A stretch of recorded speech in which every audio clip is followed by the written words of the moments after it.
प्रकृति का पाणी इसलिए कहा गया है क्योंकि ये व्याकरण है। इन्होंने ये व्याकरण रचना की है, पाणिनि ने व्याकरण की रचना की थी और इन्होंने भी व्याकरण की रचना की है। तो इनको प्रकृति भाषा में, इसमें तो 3 भाषाएं हैं, प्रकृति, अपभ्रंश और संस्कृत, तीनों का समावेश दोहा पद्य छंद में है इस शब्दानुशासन में।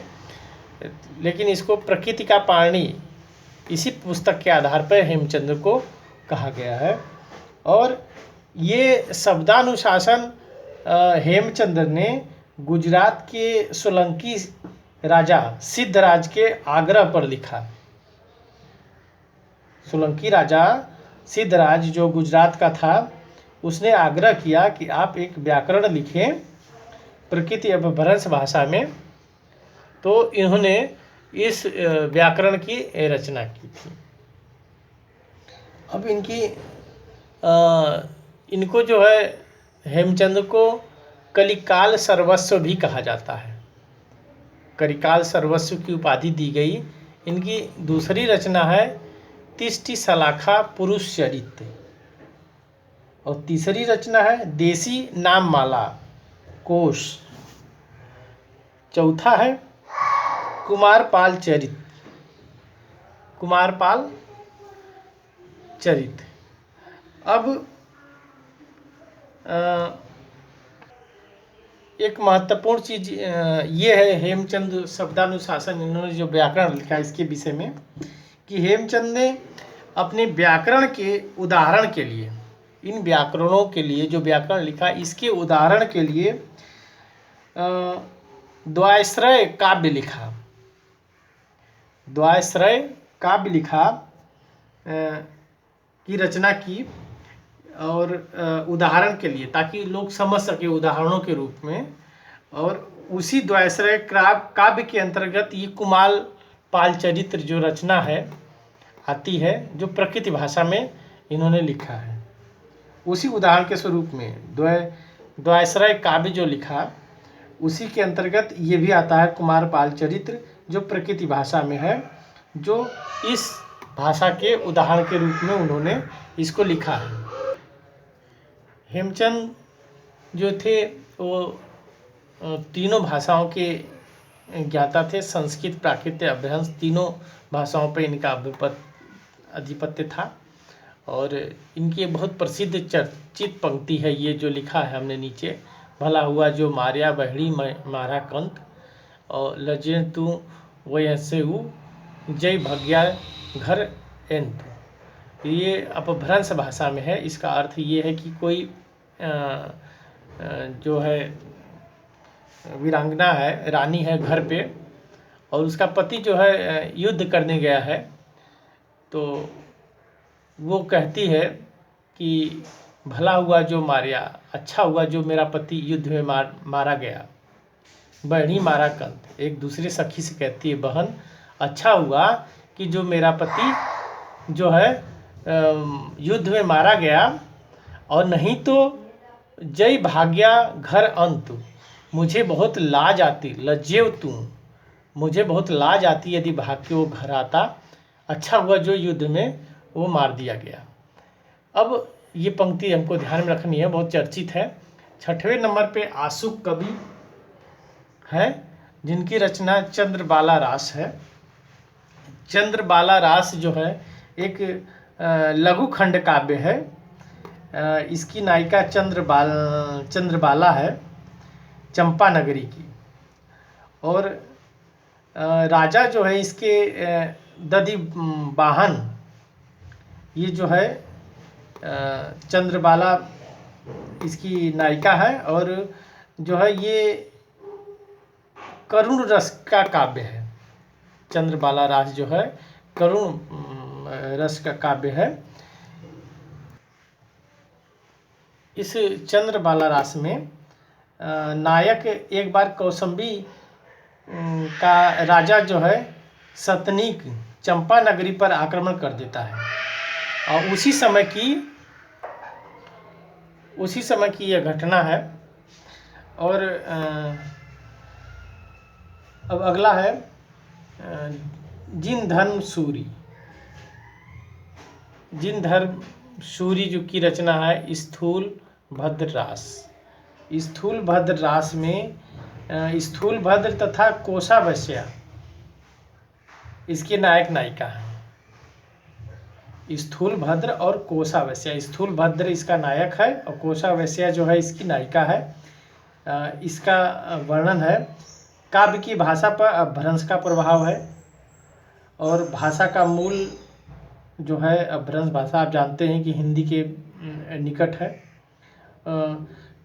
इसकी मूल भाव जो है भक्ति भाव है इसमें, स्थूल भद्र रासों में। अब अगला है 8वां विजय सेन सूरी। विजय सेन सूरी जो है विजय सेन सूरी की रचना है रेवंत गिरिरास। रेवंत गिरिरास ये जो है वस्तु कलात्मक सौंदर्य और आकर्षण की रचना है। इसमें जो है प्रतिमा एवं रेवंत गिरी तीर्थ का वर्णन किया गया है। अब अगली है रचना जो है सोम प्रभु सूरी, जो कुमार पाल प्रतिबोध है इनकी रचना सोम प्रभु सूरी की।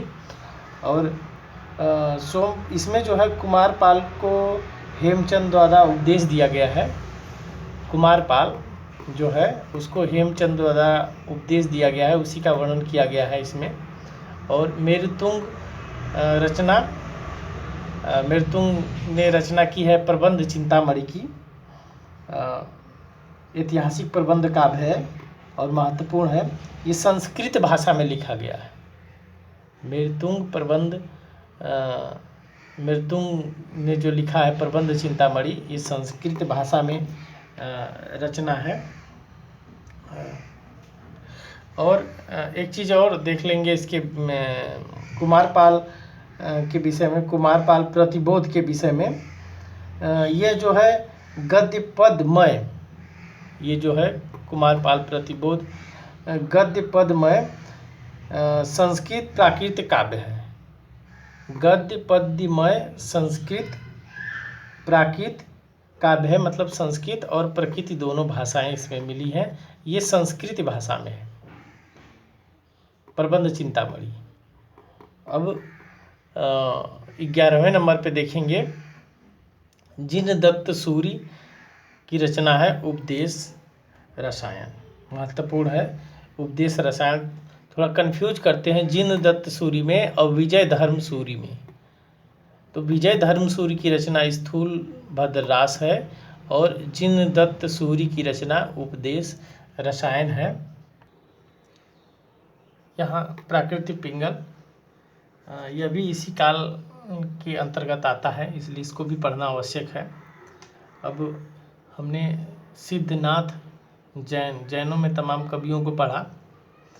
अब ऐसा नहीं कि वैष्णव साहित्य उस समय नहीं था, लेकिन बहुत कम मात्रा में वैष्णव साहित्य के विषय में मिलता है बहुत कुछ, ज़्यादा कुछ नहीं है लेकिन थोड़ा बहुत।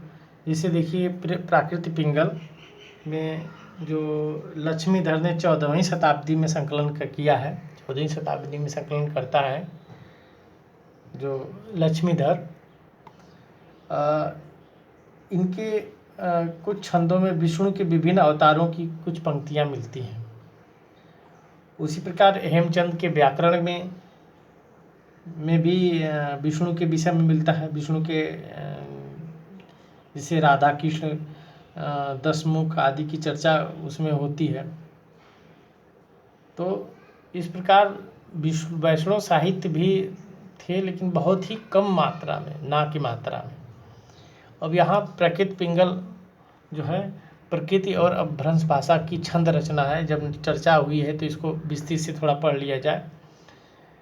अब इसके प्राकृतिक पिंगल जो छंद हैं, इसके कई लोग संकलन किए हैं इसके। एक हैं बब्बर, विद्याधर, जनंजल और सारंगधर। ये जो सारंगधर हैं, ये इनमें ही सारंगधर के 8 छंद हैं। इसमें प्राकृत पिंगल में ही 8 छंद हैं, जिनके आधार पर उन्हीं 8 छंदों के आधार पे हमीरा सूक्त बता दिया गया है।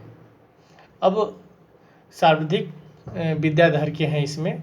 14वीं शताब्दी के संकलनकर्ता जो है लक्ष्मीधर है, और इसके टीकाकार जो है लक्ष्मी वंशीधर हैं। अब जो है कुछ महत्वपूर्ण रचनाएं हैं जो महत्वपूर्ण है, उनको देख लीजिए। कनकामर मुनि की है, करक चरित है, धनपाल की भविष्यत कथा है, रोड़ा कवि की राउर बेल है। तो ये महत्वपूर्ण है, अब इसको तैयार करना है।